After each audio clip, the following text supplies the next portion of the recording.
Gloria al Señor. En este momento, mis hermanos, el Señor hablará a su pueblo a través de la predicación, a través de su palabra. En 1 de Pedro 3:15 dice así la palabra del Señor: sino santificad a Dios el Señor en vuestros corazones y estad siempre preparados para presentar defensa con mansedumbre y reverencia ante todo el que os demande razón de la esperanza que hay en vosotros. Busquemos el rostro del Señor una vez más. Padre nuestro, Señor Dios Trino, Padre de bondad y de misericordia, una vez más te pedimos, Señor, que puedas bendecirnos con tu palabra, que nos ayudes, Señor, a escuchar el mensaje que tú tienes para nosotros, Señor, para que seamos cambiados por él, para que seamos transformados, Señor, que no haya nada más que ocupe nuestro corazón y nuestro deseo en esta mañana, en este lugar, que el conocimiento de ti, el conocimiento de tu palabra, escuchar tu palabra, Señor, para recibirla en nuestro corazón. Ayúdanos a no menospreciar, Señor, el mensaje de esta mañana, prestando atención atentamente a lo que tú tienes que decirnos, Señor, sabiendo que este mensaje proviene de tu palabra gloriosa, Señor, que expresa tu voluntad para nosotros. Ayúdanos a no ser discípulos que oyen y no ponen por obra estas palabras, discípulos que son oidores olvidadizos, Señor, sino que ayúdanos a recibir esta enseñanza, a atesorarla en nuestro corazón y a ponerla por obra, Señor, para que seamos transformados en la imagen de Cristo. Quita todo estorbo, quita todo pensamiento contrario a la bendición que tú tienes para nosotros. Quita toda distracción, Señor, quita todo ídolo que hay en nuestra mente y en nuestro corazón. Y ayúdanos a atesorarte solo a ti, como lo más grande, como lo más precioso, Señor, de esta vida. Y a valorar el grandioso sacrificio que tú has hecho por cada uno de nosotros, Señor, en la cruz del Calvario. En el nombre de Cristo Jesús. Amén y amén. En este pasaje que leímos al principio, el apóstol Pedro le escribe a los cristianos que están esparcidos por todo lo que hoy es Turquía. Se recordará que dice al principio de la carta, ¿verdad?, que escribe a los cristianos en Asia Menor, en el Ponto, Bitinia, Capadocia y todos los lugares alrededor. Esto es lo que hoy por hoy es Turquía. Y les escribe porque estos cristianos que están ahí han sido exiliados de sus lugares de origen y ahora están siendo perseguidos, están siendo difamados, están siendo ridiculizados y están siendo marginados y experimentando gran dureza física ellos y sus familias.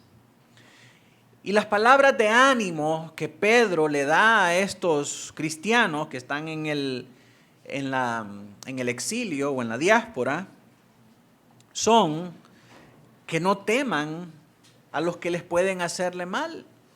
No tengan miedo de ellos, aunque los ridiculicen, aunque los marginen, aunque los difamen, aunque los persigan y les hagan daño. Pedro les dice, no tengan miedo de estos que procuran el mal de ustedes. Un par de versículos antes de nuestro verso principal, él les dice, en los versos 13 y 14, ¿quién es aquel que os podrá hacer daño si vosotros seguís el bien? Mas también si en alguna cosa padecéis por causa de la justicia, bienaventurados sois. Por tanto, no os amedrentéis por temor de ellos, ni os conturbéis. Pedro le dice, no tengan miedo, no se amedrenten, ustedes están haciendo el bien. ¿Qué cosa mala les puede venir? Y si Dios quisiera en su misericordia y en su providencia que algo malo les viniera, considérense bienaventurados, porque son perseguidos y son maltratados a causa de la justicia y a causa del bien que ustedes están haciendo. Así que no teman.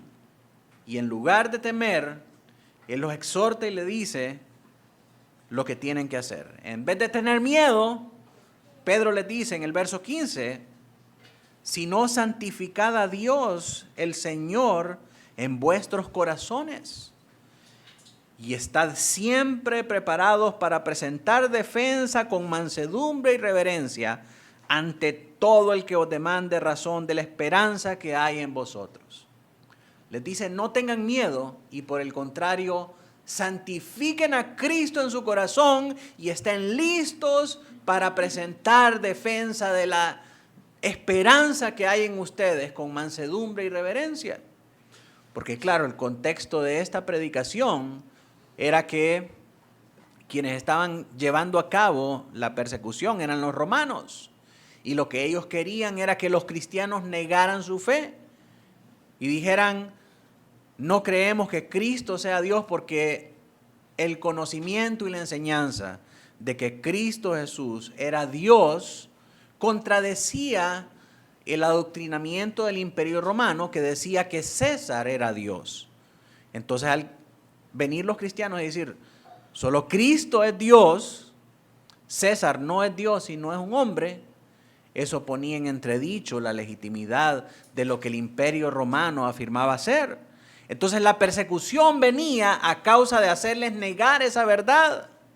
Y muchos cobardes preferían decir, sí, no creo que Cristo sea Dios, para salvaguardar su pellejo, para salvaguardar la integridad y la seguridad de sus familias, y terminaban negando a Cristo por miedo, por miedo.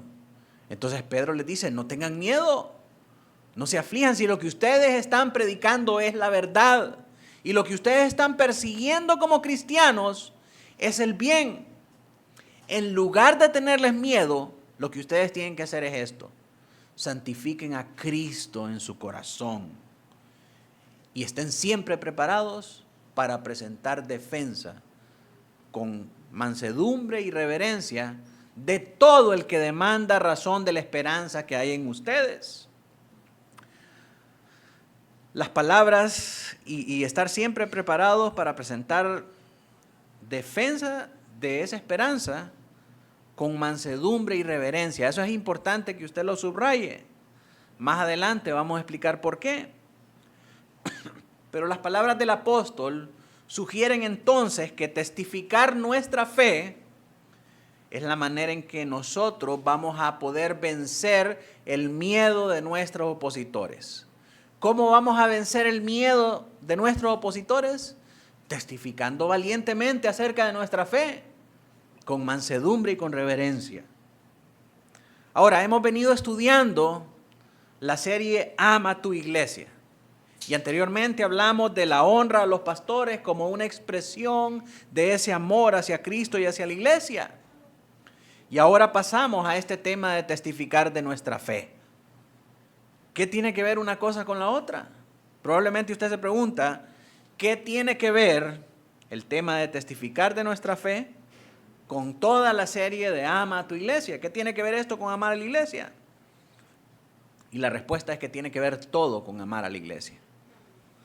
El miércoles estudiamos en la reunión de discipulado el libro del Apocalipsis en el capítulo 2 del 1 al 7, que tiene que ver con la carta a la iglesia de Éfeso.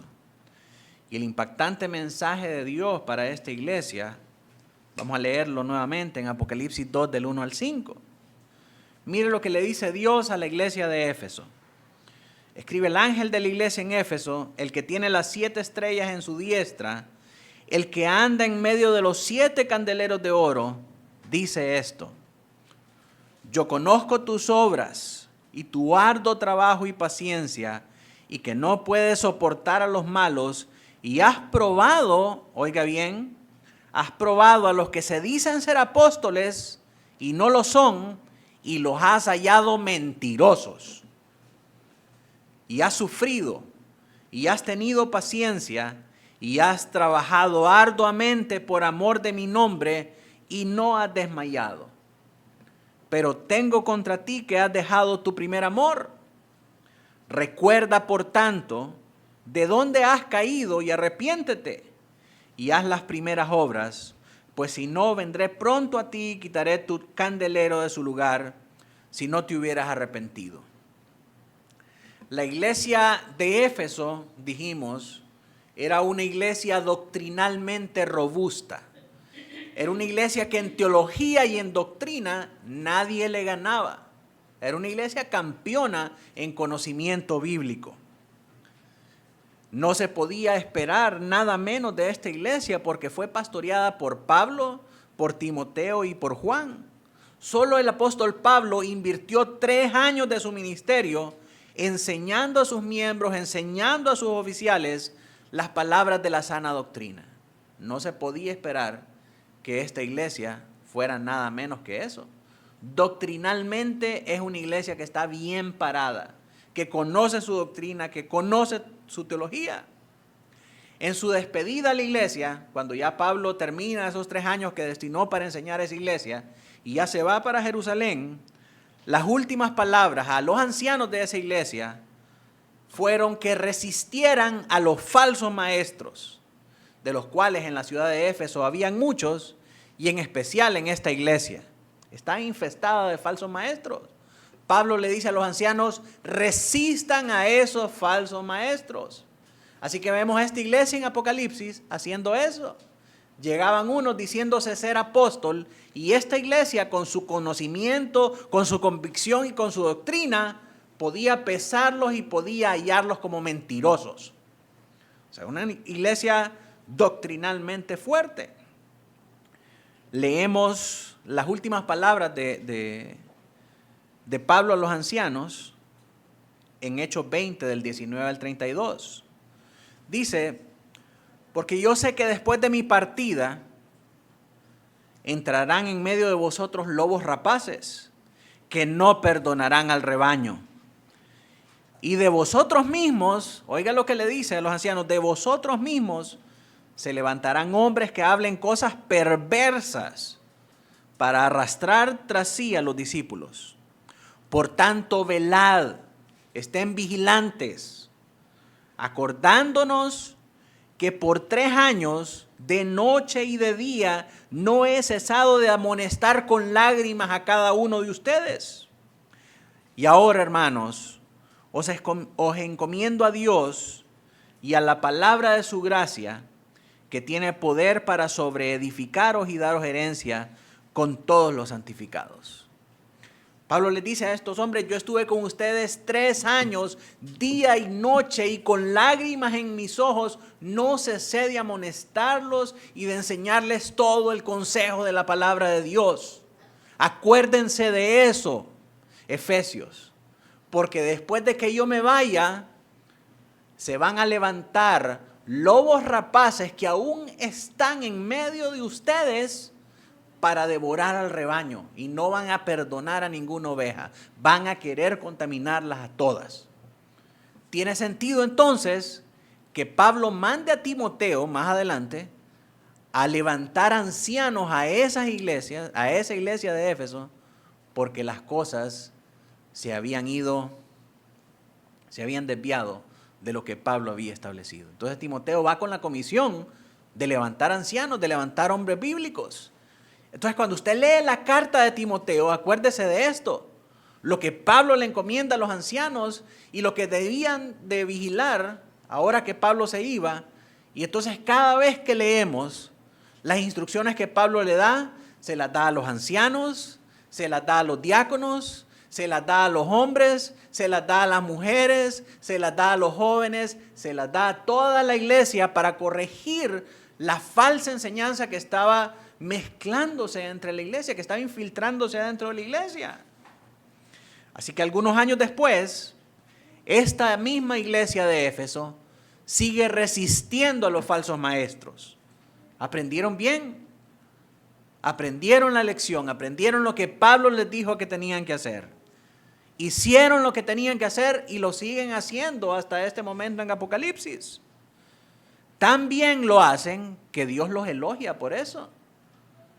Dios los felicita por eso. Les dice en los versos 2 y 3, yo conozco tus obras, conozco tu arduo trabajo y tu paciencia, y sé que no puedes soportar a los malos, y has probado a los que se dicen ser apóstoles y no lo son, y los has hallado mentirosos, y has sufrido por eso. Has tenido paciencia y has trabajado arduamente por amor de mi nombre y no has desmayado. Dios elogia a esta iglesia por este valor de resistir a esos falsos maestros. Y quiero que note que el sufrimiento en esta iglesia no viene a causa de su doctrina. Porque a pesar de su robustez teológica, esta iglesia, junto con la iglesia de la Odisea, se encuentran en un grave peligro espiritual. Y una vez más, el peligro de esta iglesia no es por la falsa enseñanza. Lo que esta iglesia enseña es doctrina sólida, es sana doctrina. Pero el Señor les recrimina su problema en el verso 4. Les dice, tengo contra ti que has dejado tu primer amor. Pero ¿cómo es posible si es una iglesia de sana doctrina, confesional, herencia reformada, con teólogos en medio de los miembros? Y a pesar de toda la doctrina, a pesar de toda la enseñanza, a pesar de toda la robustez teológica, es una iglesia que está en grave peligro espiritual porque le hace falta amor. ¿Es posible eso, pastor? Que uno entienda tanta teología, entienda tanta doctrina, entienda tanta enseñanza y estar muerto y sin amor. Sí es posible. Y vemos algunos ejemplos de eso en la Escritura. Lo que a la iglesia de Éfeso le hace falta es el amor hacia el Señor Jesucristo. Son una iglesia de sana doctrina, pero sin amor.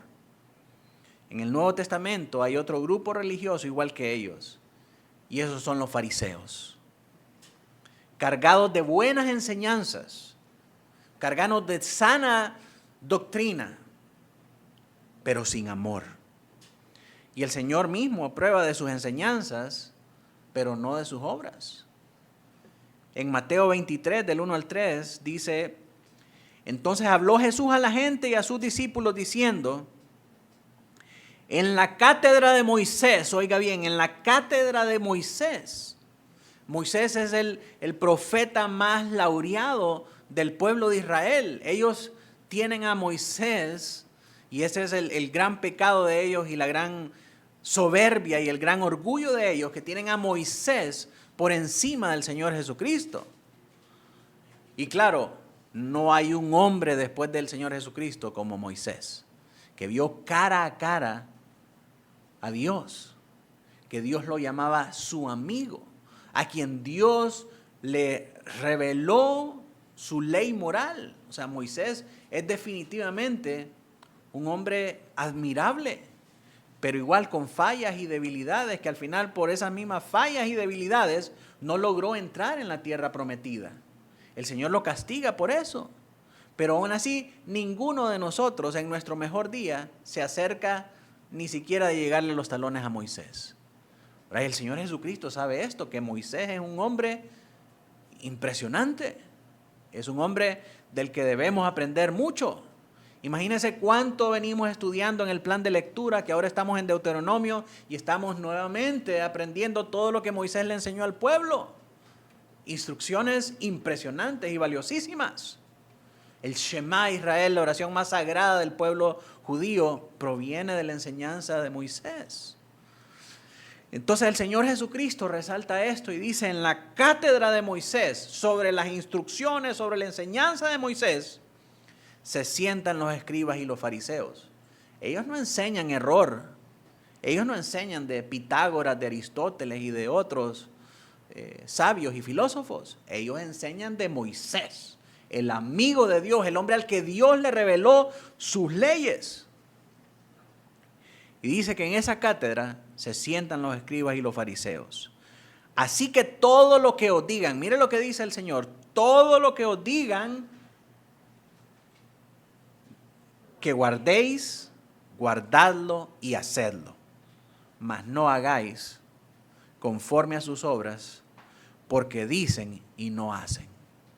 Muchas veces satanizamos tanto a los escribas y a los fariseos que pensamos que no tienen nada bueno que enseñarnos, pero sus enseñanzas son correctas, contienen la verdad de la palabra de Dios en Moisés, pero sus obras distan mucho de esas enseñanzas. Son testigos celosos, pero sin amor. Tienen celo, pero sin amor. Y eso los lleva a ser sectarios. Al perder el amor por Cristo, han perdido el amor hacia los demás. Y por eso, la manera de actuar de los fariseos era imponer cargas hacia los otros que ellos mismos no podían llevar. No expresaban su amor hacia los demás poniendo estas cargas y todas estos mandamientos ridículos que nadie podía cumplir. Lo que eso los llevaba era a ponerse ellos en una situación o en una posición moral más alta que los demás y decir, yo soy más bueno que ustedes porque yo sí puedo cumplir con todas estas cosas. A ver cuántos de ustedes pueden cumplir con eso. Y eso no es expresar el amor de Dios. Eso solamente es subirse a un caballo más alto y ver desde arriba a los demás con desprecio. Eso es lo que los fariseos hacían. Celo sin amor.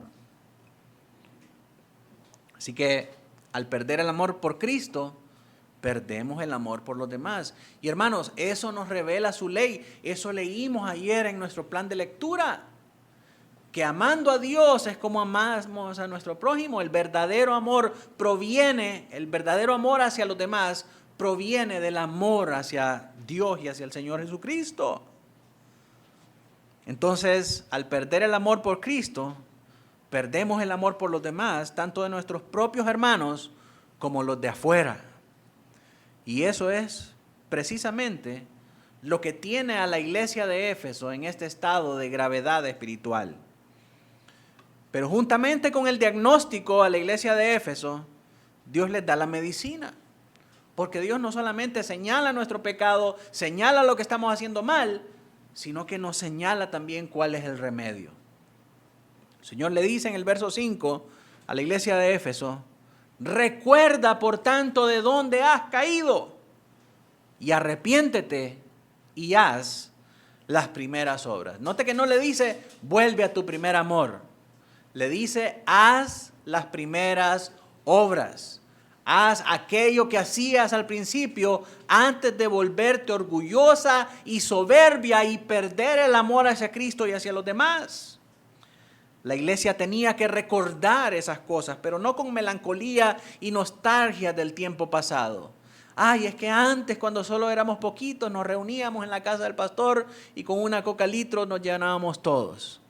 No se trata de eso. Se trata de ver para atrás y reconocer su propio orgullo al ver que se habían desviado del camino recto. Dios los llama entonces a arrepentirse, al considerar cuánto se han apartado del camino que tenían que transitar, entonces que se arrepientan.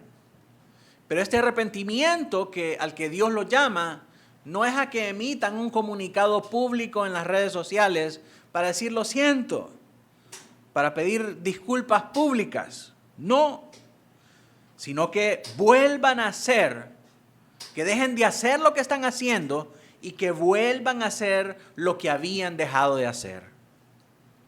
Dios no les dice vuelve a tu primer amor, sino que les dice hagan las obras del principio. ¿Cuáles eran esas obras? ¿Qué fue eso que la iglesia de Éfeso dejó de hacer y ahora la tiene sumida en la frivolidad espiritual y en un grave peligro de muerte? ¿Qué fue eso que dejaron de hacer?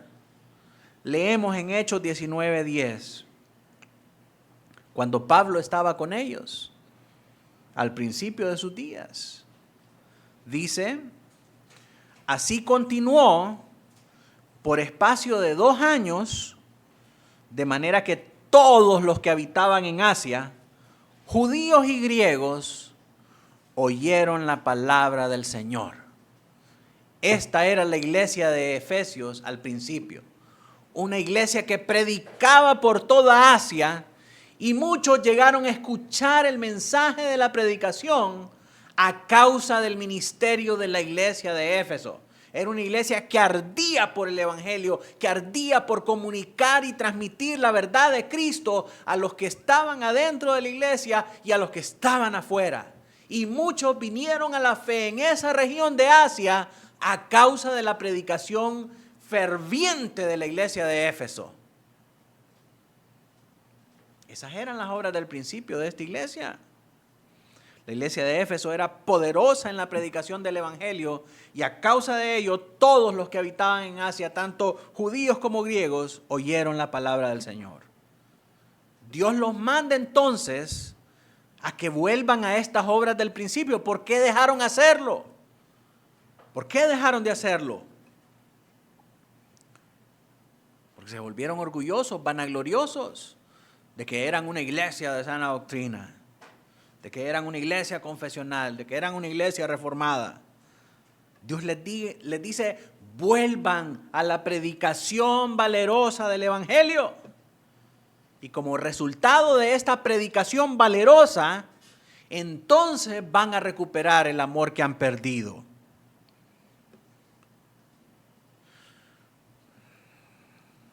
El amor por Cristo, el amor por sus hermanos y el amor por los perdidos. La aplicación de este mensaje es tremenda, hermanos, porque se puede ser una iglesia de sana doctrina y haber perdido su primer amor. Se puede ser un testigo celoso del testimonio de Cristo, pero no tener amor por los hermanos. Se puede estar en grave calamidad espiritual y pensar que estamos bien solo porque somos reformados confesionales y solo porque predicamos la sana doctrina. Mi hermano, que el Señor no permita que nosotros caigamos en ese error y en ese envanecimiento. Por lo tanto, cualquier iglesia que haya perdido su primer amor se encuentra en la misma situación de grave peligro espiritual, aunque sea doctrinalmente sana. Principalmente las iglesias sanas son las que caen en este error, porque su orgullo teológico, su orgullo doctrinal, las lleva a descuidarse del amor hacia los hermanos y el amor hacia los de afuera. Están tan preocupados cuidando la doctrina aquí adentro que la restringen de los de afuera, que se olvidan de predicarle a los de afuera y se olvidan de predicarle a sus mismos hermanos este evangelio de verdad. Ese primer amor es su amor por el Señor Jesucristo.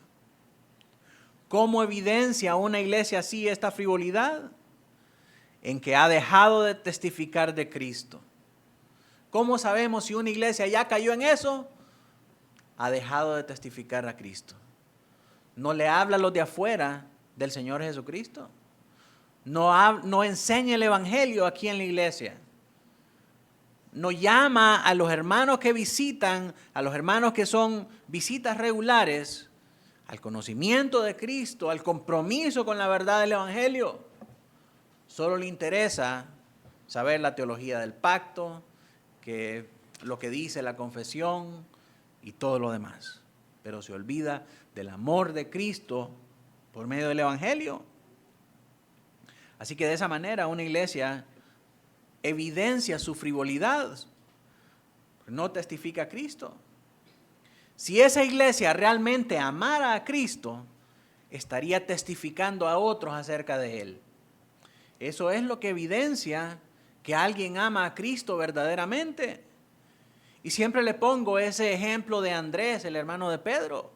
Cuando Andrés tiene un encuentro real con el Señor Jesucristo, ese conocimiento, esa realidad, esa verdad es tan grande en su vida que tiene que correr hasta donde está su hermano Pedro y decirle: Pedro, Pedro, ven pronto que hemos encontrado al Mesías. Eso evidencia el corazón de un discípulo que está cautivado por el conocimiento de la verdad y por el amor de Cristo. Alguien que ama verdaderamente a Jesucristo no puede quedarse callado y necesariamente tiene que compartir a Cristo con otros. Eso evidencia realmente lo que ama en su corazón. Pero cuando no se ama, es muy fácil no hablar acerca de eso. Lo más fácil es no mencionarlo, no traerlo como tema de conversación.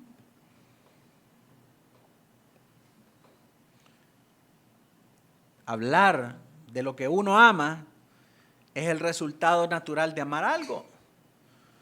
Cuando uno ama algo, todo el día está hablando de eso.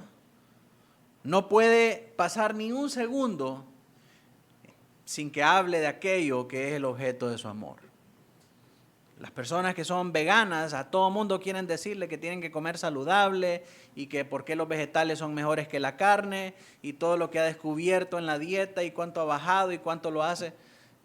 Pues eso es lo que apasiona su corazón. Entonces anda hablando acerca de eso a otros y tratando de convencerlos de que dejen la carne para pasarse al 100% con los vegetales. Yo lo siento, pero en ese tema soy ateo.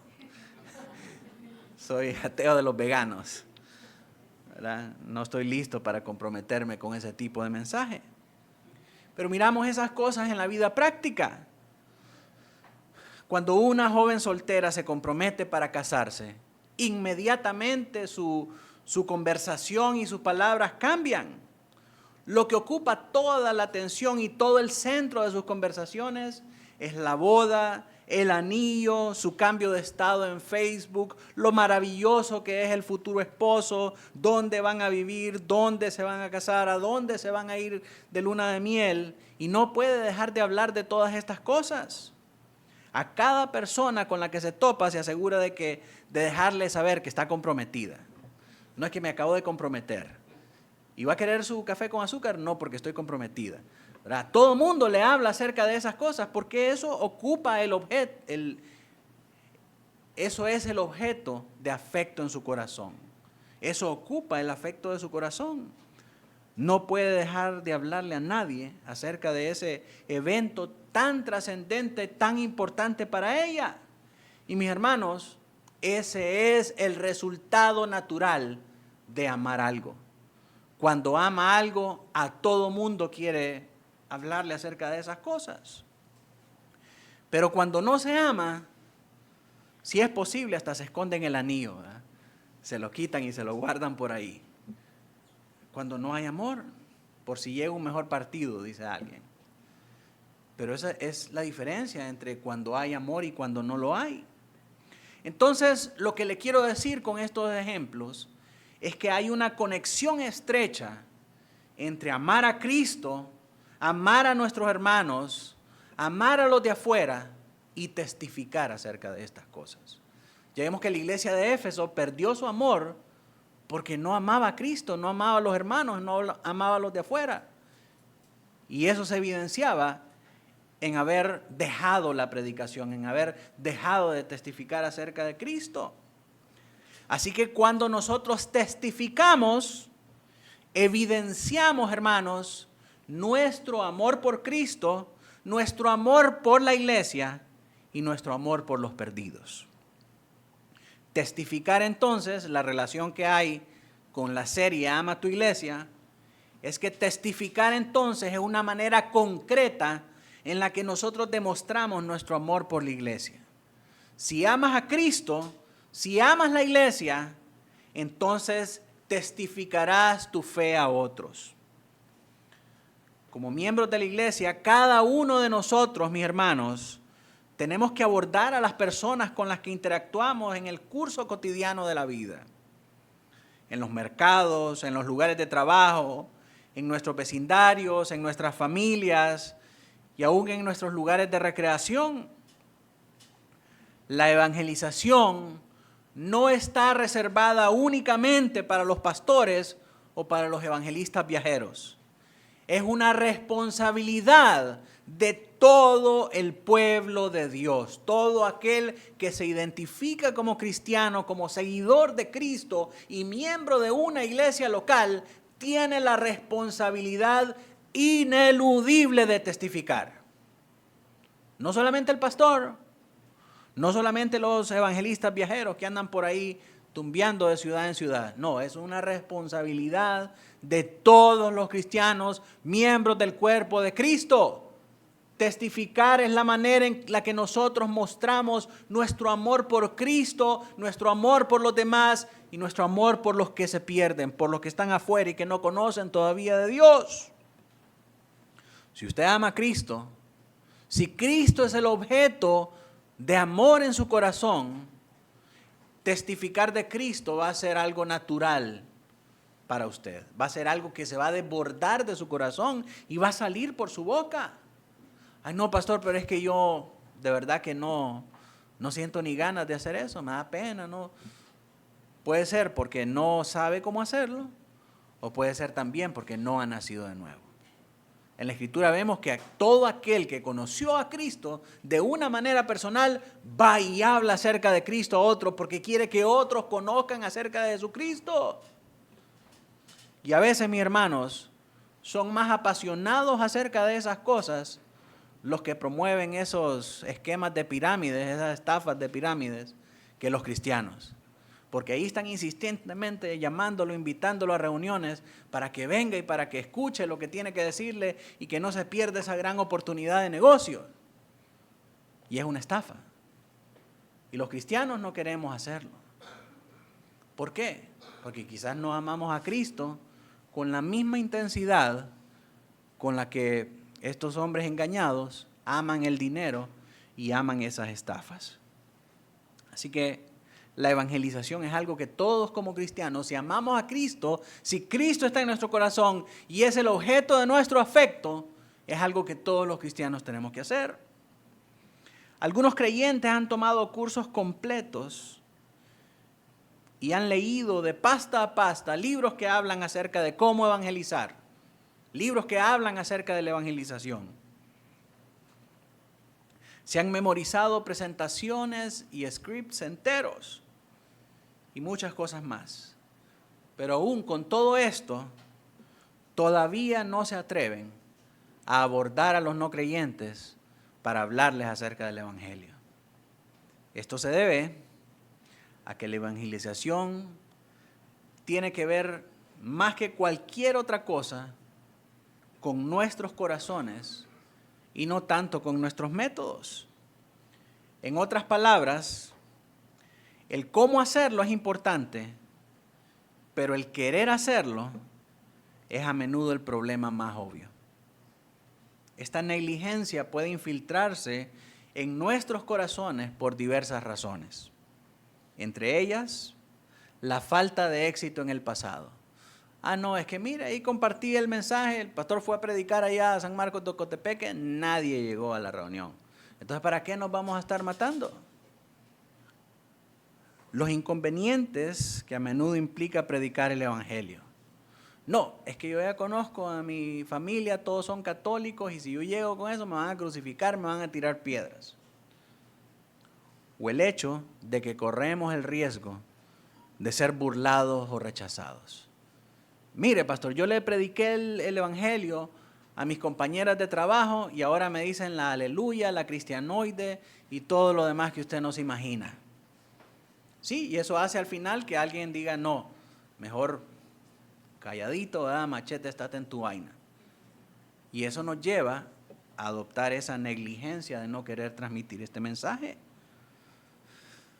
Y aquí es donde nos encontramos de nuevo, aquí es donde nos conectamos de nuevo con el versículo que dijimos al principio. ¿Se acuerda? Pedro diciéndole a los cristianos que estaban siendo burlados, perseguidos, marginados, que no tengan temor de ellos, sino que santifiquen a Cristo en sus corazones y estén listos para presentar defensa de la esperanza que hay en ellos con mansedumbre y con reverencia. Este es el clic entre una cosa y otra. Porque muchas veces no compartimos el mensaje del evangelio porque tenemos miedo a las burlas, al rechazo, al marginamiento y aún a la persecución.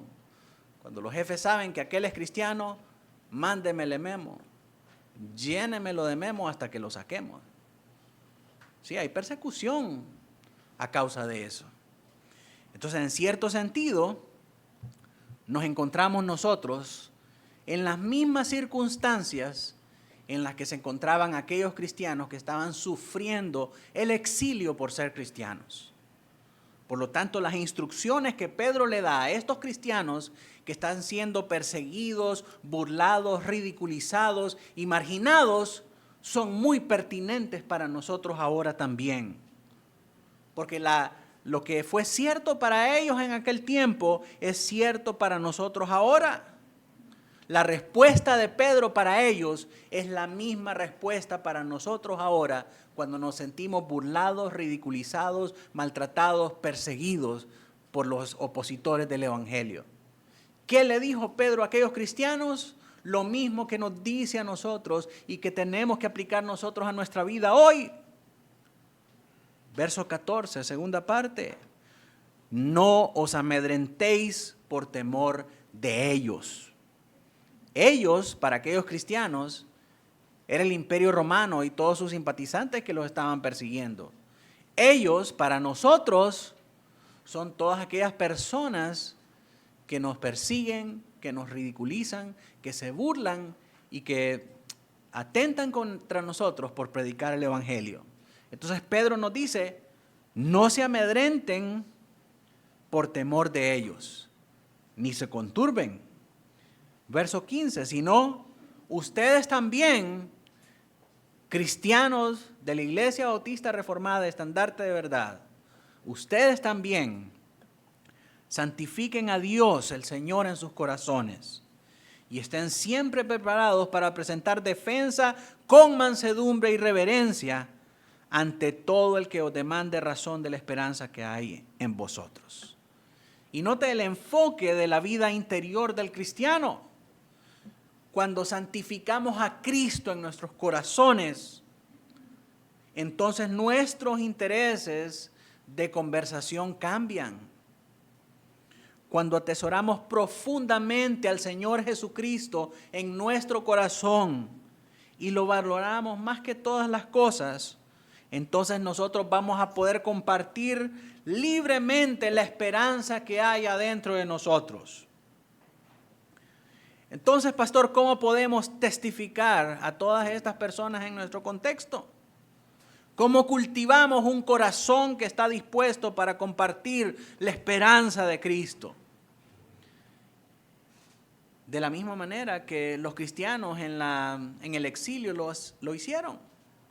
Y aunque el contexto de Pedro era diferente al nuestro, su mensaje, su respuesta a esta persecución nos da 3 prioridades eternas para un testimonio fiel en todas partes y en todas las épocas. Y ese es el objeto de nuestro estudio en esta mañana. Estas 3 prioridades eternas para un testimonio fiel son, en primer lugar, la bondad práctica, en segundo lugar, la reverencia cristocéntrica y en tercer lugar, la disposición diaria. Miremos la bondad práctica. En el verso 13, en la primera parte, dice, ¿quién es aquel que os podrá hacer daño si vosotros seguís el bien? Aquí en esta primera epístola del apóstol Pedro, él enfatiza repetidamente la importancia de hacer el bien. Lo vemos en el capítulo 2, verso 12, verso 20, en el capítulo 3, verso 1, 3 y 13. Y del 16 al 18 constantemente está diciendo que tenemos que hacer el bien. Nuestro testimonio implica más que buenas obras, pero definitivamente incluye buenas obras. El gran mandamiento, ¿se acuerda cuál es el gran mandamiento? Lo vimos ayer en la lectura de Deuteronomio. Amarás al Señor tu Dios con todo tu corazón, con toda tu mente. ¿Y a quién más? a tu prójimo como a ti mismo. Tenemos el gran mandamiento. Y cuando le preguntaron a Jesús, Jesús, ¿cuál es el gran mandamiento? Él apuntó hacia la cátedra de Moisés y dice, amarás al Señor con todo tu corazón y amarás a tu prójimo como a ti mismo. Y luego tenemos la gran comisión. ¿Cuál es la gran comisión? Ir por todo el mundo y predicar el evangelio, hacer discípulos de todas las naciones. Entonces tenemos por un lado el gran mandamiento, que es amar a Dios y al prójimo, y tenemos por otro lado la gran comisión, que es ir por todo el mundo y hacer discípulos a las naciones. Estas dos cosas, el gran mandamiento y la gran comisión, no son opuestas la una de la otra, no están en conflicto. Representan ambas lo que podríamos llamar el modelo integrador para hacer misiones. Y eso es proclamar las buenas nuevas, es decir, cumplir con la gran comisión, mientras hacemos buenas obras, mientras cumplimos con el gran mandamiento. Así que en nuestro momento cultural actual, todo el mundo quiere estar del lado correcto de las cosas. Todo el mundo quiere estar del lado donde están los buenos y donde está el argumento ganador. Son tiempos volátiles para nosotros y las redes sociales empeoran las cosas al permitir y alentar a las personas a despotricar sus opiniones acerca de todo lo que es político y cultural.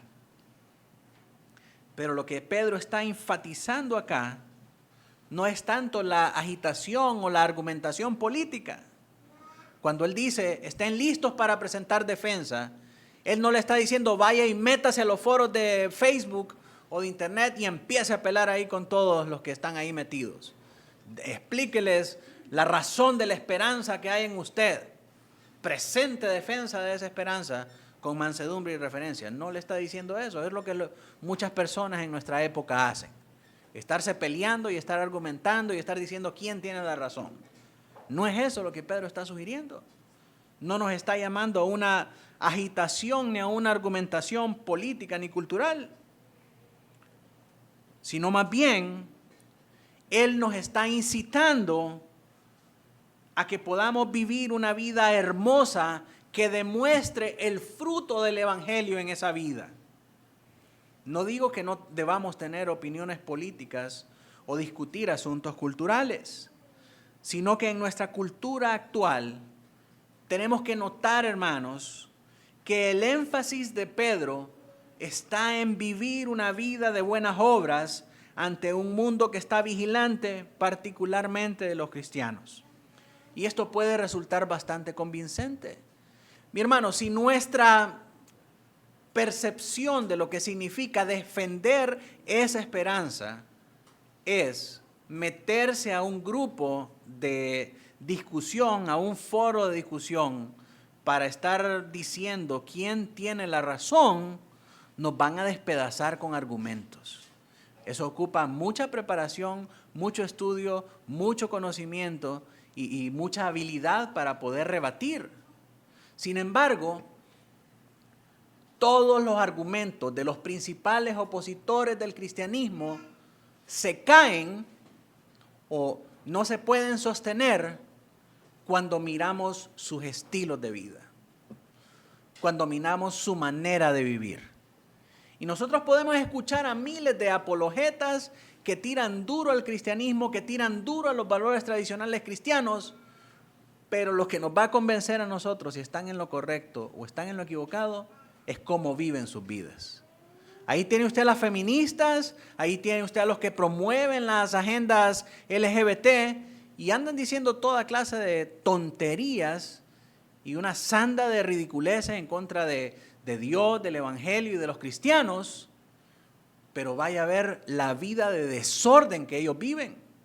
Sus palabras no se pueden sostener por sus acciones. Y lo que eso lleva es que la gente simple y sencillamente dice, ¿para qué quiero seguir eso? Yo no quiero vivir en ese desorden. Y si nosotros nos ponemos a discutir con ellos, nos van a despedazar, porque sus palabras provienen del odio, provienen del rencor y provienen de muchas cosas que son anti cristianas y en contra de nuestros valores. Entonces, sería necio de nuestra parte ponernos a rebatir de esa manera. Pedro lo sabe. Pedro lo sabe. Tienen un imperio romano tan culto, tan conocedor de la cultura mundial. Imagínense, aprendieron de la escuela de los griegos. Fueron los creadores del derecho judicial que nosotros tenemos actualmente. O sea, no eran tontos, no eran ignorantes. Era gente muy culta. Y poner a los cristianos, que muchas veces venían de trasfondos humildes y trasfondos pobres y sencillos, era una locura. Pero Pedro sabe que en lo que no pueden ganarle a los cristianos es en su estilo de vida, es en sus buenas obras, es en la paz, en la esperanza, es en toda la virtud que hay en la vida cristiana, que a pesar de que los persiga, a pesar de que los meta en una arena romana para que los maten los gladiadores o se los coman los leones, los cristianos siguen fieles a su esperanza, fieles a su Dios, fieles a sus valores. No importa lo que les diga, no importa qué argumento le presente, qué argumento le traiga, los cristianos se mantienen fieles.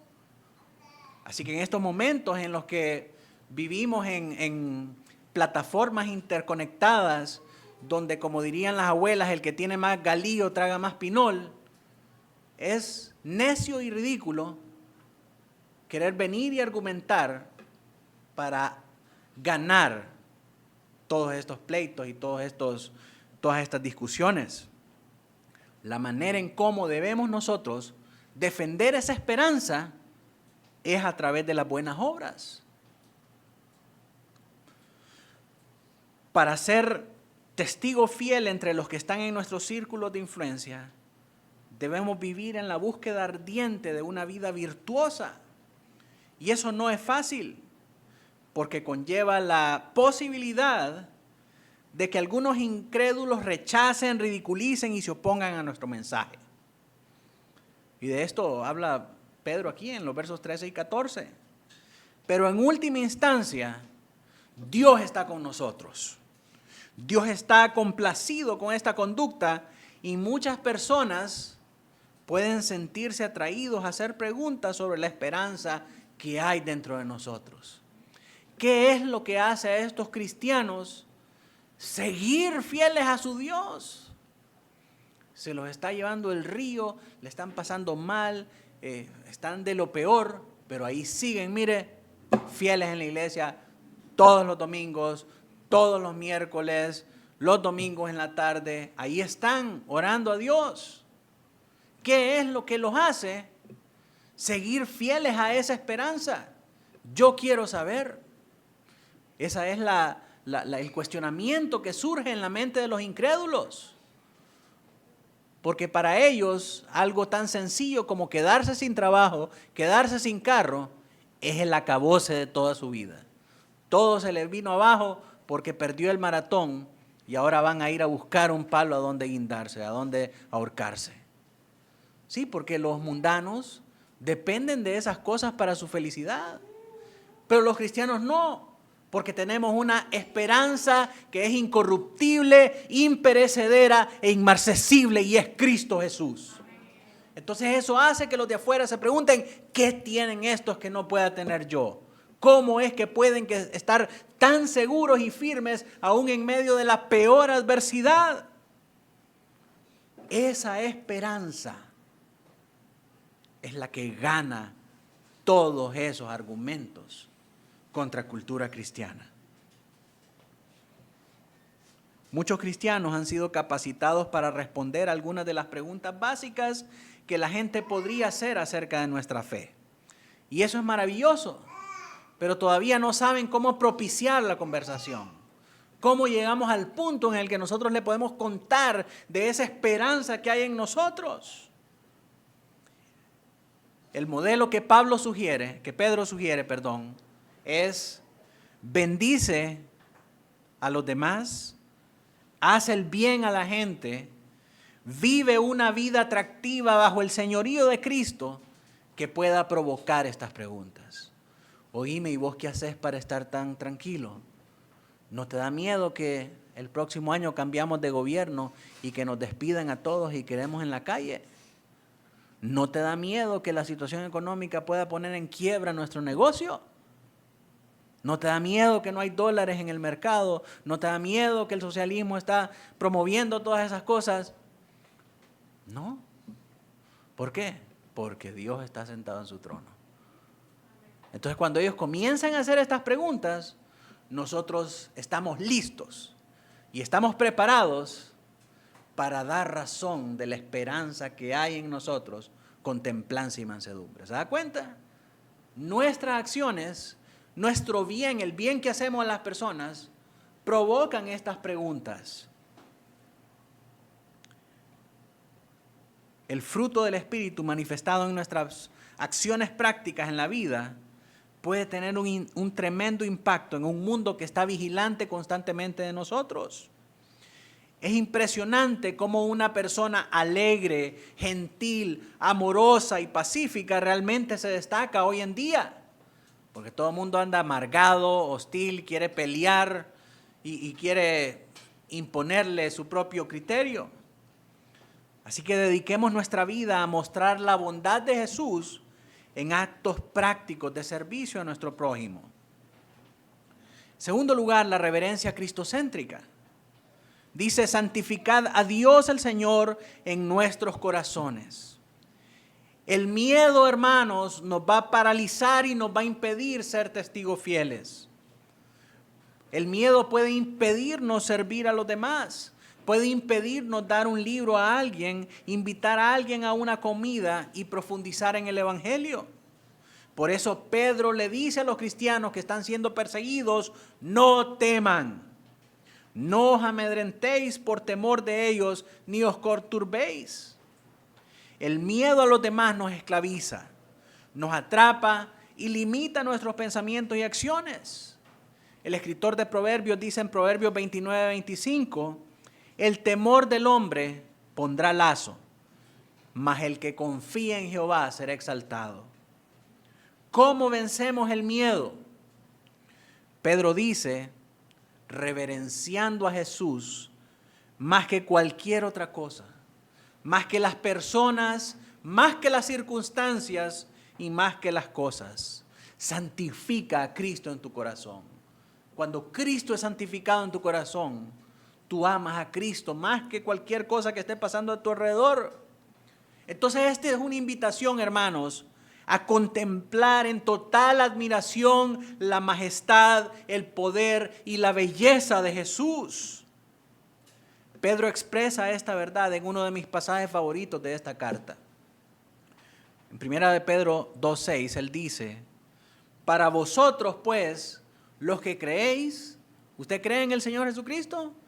Esta verdad es para usted. Dice, para nosotros los que creemos, Él es precioso. Él es precioso. Eso es santificar a Cristo en nuestro corazón. Eso es tener ese amor indescriptible por la belleza, por el poder y por la majestad del Señor Jesucristo. Para los que creen en Él, Él es precioso. Pero para los que no creen, la piedra que desecharon los edificadores ha venido a ser la cabeza del ángulo y es piedra de perdición para muchos. Así que debemos redirigir nuestro miedo, recordar la santidad y la gloria de Jesús y así vamos a mantener la perspectiva adecuada. Es la admiración por Jesús lo que nos hace testigos de Jesús.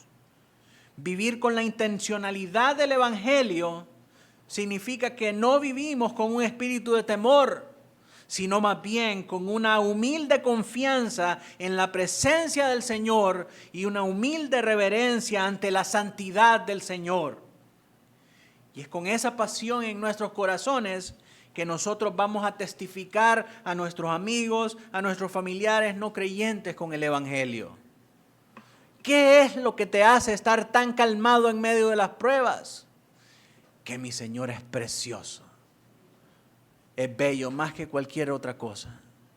Y Él sabe lo que yo necesito para asegurarse de que un día esté allá con Él por toda la eternidad. Así que lo que pueda pasar a mí aquí no me importa. Ay, ¿cómo llegaste a eso? Yo quiero saber cómo pudiste tener esa convicción. Entonces ahí viene usted y lo topa, mire, con todos los versículos que se ha aprendido desde principio de año hasta ahorita, y con todo lo que ha leído en el plan de lectura, y con todas las lecciones que ha recibido en discipulado, en escuela bíblica y en el sermón del domingo. Déjeselo ir sin ninguna reserva. Así compartimos nuestra esperanza. Pero es el amor y el hacer el bien lo que va a despertar una conversación que nos lleve a presentar defensa, compasión y por amor por el Señor Jesucristo. Por último, la disposición diaria. La última parte del verso 15 dice: estad siempre preparados para presentar defensa con mansedumbre y reverencia ante todo el que nos demande razón de la esperanza que hay en nosotros. Es fácil pasar por alto dos palabras claves que nosotros encontramos en este verso de acá. Una es siempre y la otra es todo. Subraya esas dos palabras porque esas dos palabras son esenciales. Siempre y todo. Pedro quiere que siempre estemos preparados para presentar defensa a todo el que demande razón de la esperanza que hay en nosotros. Parafraseado, él está diciendo: estén preparados en todo momento para responder a todo tipo de persona de su círculo de influencias. Estar preparados significa que tenemos que dejar a un lado las excusas que tenemos para no evangelizar a los no creyentes. Necesitamos aceptar el hecho, mis hermanos, que nunca vamos a estar preparados al 100% para evangelizar. Nunca va a haber un día perfecto en el que diga: hoy es un día perfecto para salir a evangelizar. Siempre van a haber peros, siempre van a haber situaciones, siempre van a haber condiciones. Y siempre podemos encontrar la excusa perfecta para no hacerlo. No, pastor, es que no dormí bien anoche. No, fíjate que tuve una discusión con mi cónyuge y ya no, me dice que tengo que pasar más tiempo con ella y con los hijos. Entonces, mejor hoy no, hoy voy a pasar. Y la semana siguiente, no, es que fíjese que todavía seguimos en ese problema. Siempre vamos a encontrar una excusa. Hermano, vamos a evangelizar. No, hermano, es que fíjese que la alergia me está matando. O viera que el dolor de cabeza.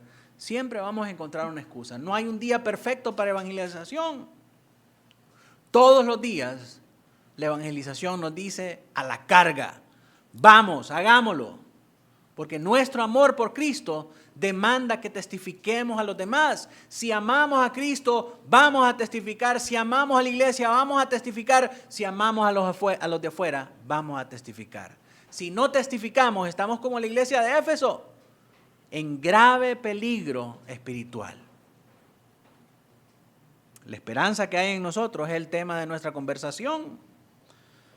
Y la palabra defensa aquí proviene del griego apología, de la cual se deriva apologética. En cierto sentido, esto exige un cierto nivel de estudio, porque dar una razón requiere de un pensamiento lógico.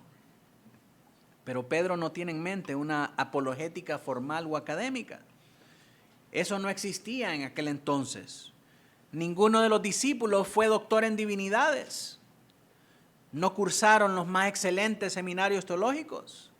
Conocían al Señor personalmente, lo amaban con todas sus fuerzas más que cualquier cosa, y eso era suficiente para presentar defensa de la esperanza que había en ellos con reverencia y con mansedumbre. Por tanto, Pedro no está pensando en una respuesta sofisticada acerca de la existencia de Dios, la existencia del mal, el problema del pecado y todo lo demás, o en algún tipo de debate público. Lo que tiene en mente son conversaciones ordinarias acerca de la esperanza que debe existir en la vida de cada cristiano. Todo cristiano puede participar en la evangelización porque todo cristiano posee una esperanza viva.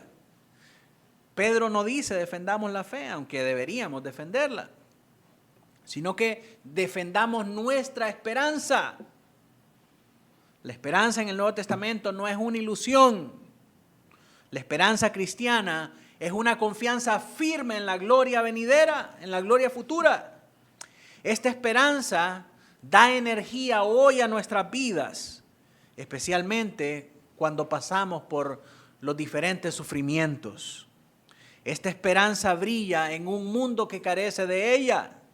Esta esperanza es tan rara que algunas personas te van a preguntar sobre ella, particularmente cuando ellos estén pasando por un sufrimiento o cuando te ven a sufrir a ti con confianza. Y esto es liberador en muchos sentidos, porque algunos de nosotros escuchamos la palabra apologética y temblamos, nos paralizamos. Ay, yo no he estudiado apologética, el pastor nunca ha dado un estudio de apologética en escuela bíblica o en discipulado. ¿Qué hacemos? Y entramos en pánico y pensamos, necesito estar preparado con todas las respuestas para todas las preguntas profundas. ¿Y qué si me predican acerca de la generación eterna del Verbo? ¿O qué si me hacen preguntas de la Trinidad? ¿O qué si me hacen preguntas del libre albedrío y de esto y del otro? Para ser un testigo eficaz, se necesita algo más que un argumento convincente en un papel. Necesitamos un canto de júbilo en nuestro corazón. Necesitamos más que respuestas lógicas. Necesitamos un corazón cautivado por Jesús para ser un testigo, un buen testigo. Necesitamos primero adorar a Jesús y estar llenos de esperanza para poder testificar. Claro, la gente que nos encontramos nos van a salir como la samaritana, con todo tipo de tecnicismos y de profundidad teológica, y eso muchas veces es una fachada para decir, no mires mi vida privada, ¿verdad? Le dicen, el Señor Jesús llega con la samaritana, y entonces la samaritana sale con preguntas teológicas. ¿Y a dónde dicen los judíos que hay que adorar? Nosotros adoramos en este monte porque nuestros antepasados ahí adoraban, pero ustedes dicen que hay que adorar en Jerusalén. Haciendo un debate acerca de doctrina. Y así nos van a salir muchas veces. Pero ¿y cómo es que dice que la salvación no se pierde, pero en otros lados dice que hay que cuidarla con temor y temblor? Siempre hacen preguntas así bien filosóficas y bien teológicamente profundas, pero lo que quieren es enmascarar su propia, el desastre que hay detrás de su vida. Y si usted encuentra a alguien que le sale así técnico, pregúntele cómo está su vida. Y ahí se va a dar cuenta que todo argumento teológico se le va. El Señor aborda de esta manera a esta teóloga llamada la samaritana. Y le dice, ¿dónde está tu marido? No tengo marido. Bien dices que no tienes marido, porque 5 maridos has tenido y el que ahora tienes no es tu marido. ¡Ay! La desarmó. ¿Cuál teología? ¿Cuál conocimiento? Fue frenón como el de esas rastras, ¿verdad? Cuando vienen bajando. Ya no pudo hacer nada. Ya no tuvo defensa contra la pregunta del Señor. Y usted le pregunta a esos teológicos profundos, ¿cómo está tu vida espiritual? ¿Cómo está tu familia? Mire, con cosas tan fáciles como ¿en qué iglesia te congregas? ¿Vas todos los días a la iglesia? ¿Sirves en algún ministerio? La mayoría que le salen así argumentativos le van a decir que no. Porque mire, el problema no es saber teología. Cuanto más teología sabe usted, mayor es su adoración al Señor, mayor es su doxología. Pero un hombre que apenas y sabe un poquito, ahí está de orgulloso y poniendo una fachada y una careta de que sabe. ¿Para qué? Para ocultar todo el desorden que tiene atrás en su vida. Entonces usted no se preocupe por esas preguntas profundas.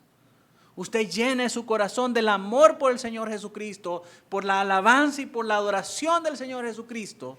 Y en ese momento el Señor le va a dar la sabiduría para abordar a esa persona y compartirle la esperanza que hay en su corazón. Todo cristiano puede ser así. Por ejemplo, un cristiano nacido de nuevo, sin educación teológica formal, puede irradiar una esperanza cristiana contagiosa.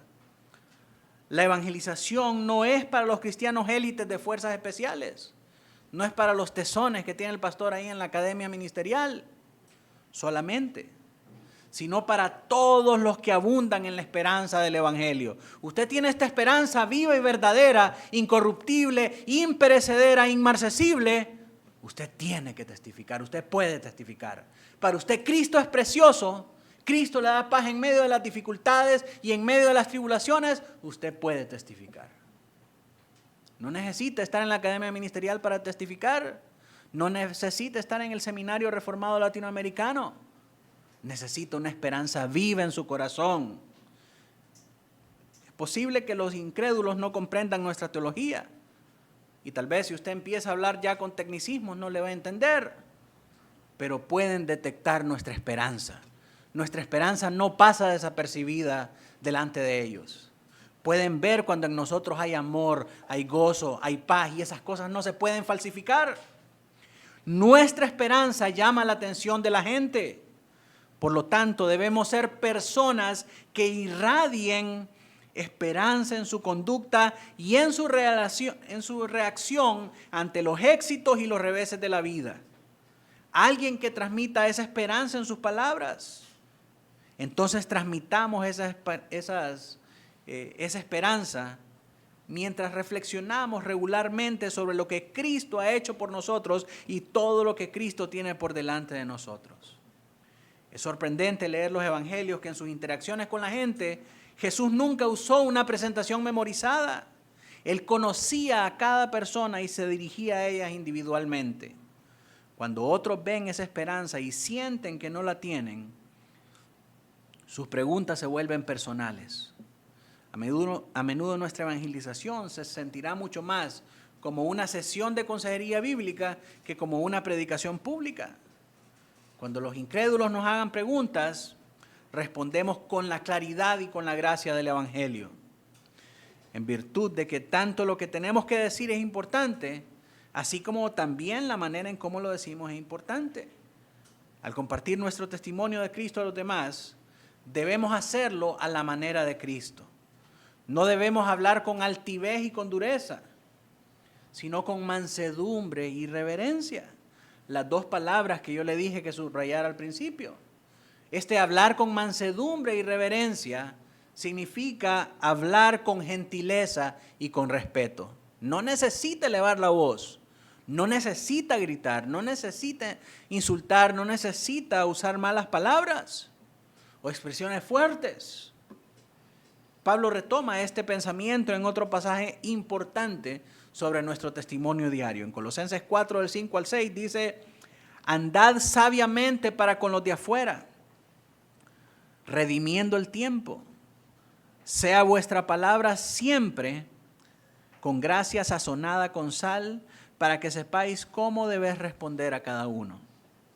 Debemos prestar atención a nuestra vida y a nuestra forma de hablar con los de afuera y usar nuestro tiempo sabiamente. Dios nos da ciertas oportunidades de oro, hermanos, para usar nuestro tiempo para dar testimonio. Aprovechemos esas oportunidades.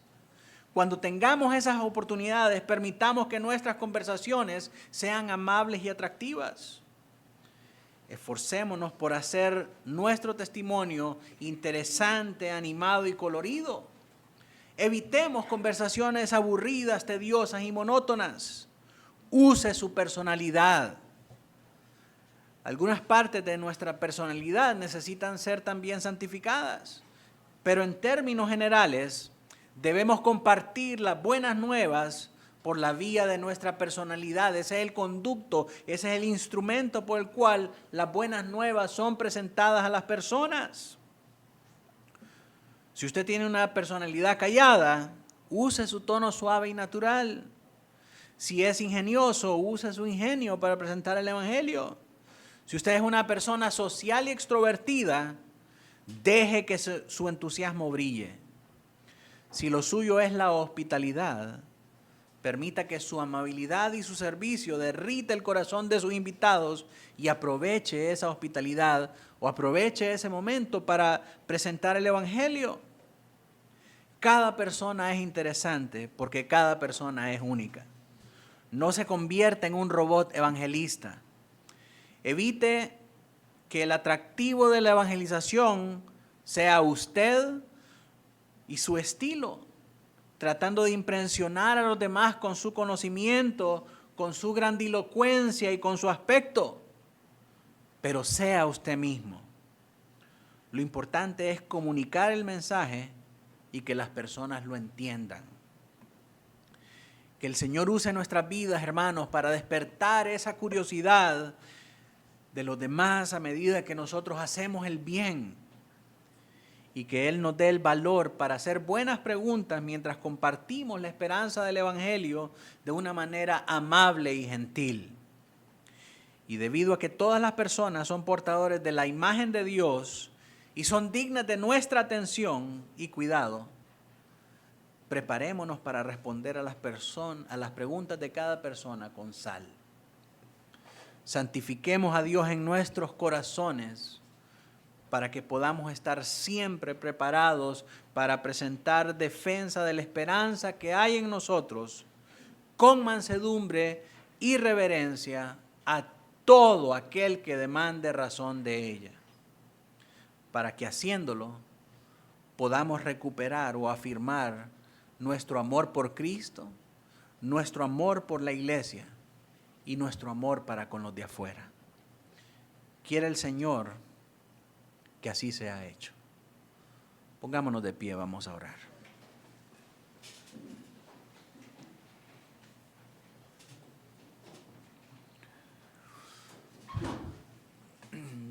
Dios Todopoderoso, Padre de bondad y de misericordia, te damos gracias porque nos has dado este mensaje, Señor, como medicina a nuestros huesos, como remedio, Señor, a una iglesia que muchas veces se ocupa de su teología, de su doctrina, pero que puede llegar a descuidar el amor con sus propios hermanos y con los de afuera, Señor, siendo negligentes en la predicación del mensaje del Evangelio.